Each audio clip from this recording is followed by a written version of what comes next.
তার যে মাসিক ইনকাম একটা অ্যামাউন্ট আছে যে এত থাকতে হবে এমনটা না, তাই সে যেটাই ইনকাম করুক না কেন আমি ট্রাই করব যে এটা দিয়ে আমার সংসার বা যাই আছে এটাকে চালানো। স্যার ফিউচার প্ল্যান হচ্ছে কন্টেন্ট ক্রিয়েশন করা আর বাইকটা নিয়ে কন্টিনিউ করা, কজ আমার ফ্যান সাইড যারা আছে তারা সবাই বাইকটাকে বেশি পছন্দ করে।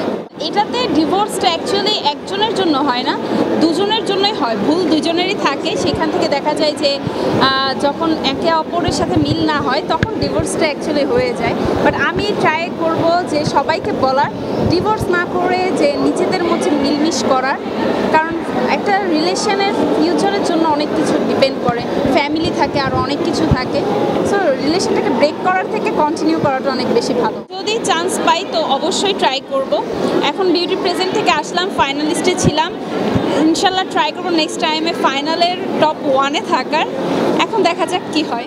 এটা হচ্ছে একটা স্পন্সরের ড্রেস, সো দ্যাটস ওয়াই আমি এটাকে ক্যারি করলাম। অ্যান্ড ওরা চাচ্ছিল আমাকে বারবি লুক দিতে, দ্যাটস ওয়াই এরকম একটা গাউন পরিয়ে দিয়েছে আমাকে। লাইফ পার্টনার অবশ্যই আছে, ভালোবাসার মানুষ আছে, এমন ছেলে পছন্দ অবশ্যই তা যাকে যে আমাকে অনেক বেশি ভালোবাসবে অ্যান্ড কেয়ারিং থাকবে, সবসময় সম্মান তো করবেই, কারণ ভালোবাসার মানুষকে অলওয়েজ রেসপেক্ট করা উচিত অ্যান্ড সাপোর্ট করা উচিত। সে যে কাজটাই করুক না কেন তাকে অলওয়েজ সাপোর্ট করলে হয়তো বা ভালোবাসার মানুষ আরও ইন্সপায়ার হয়।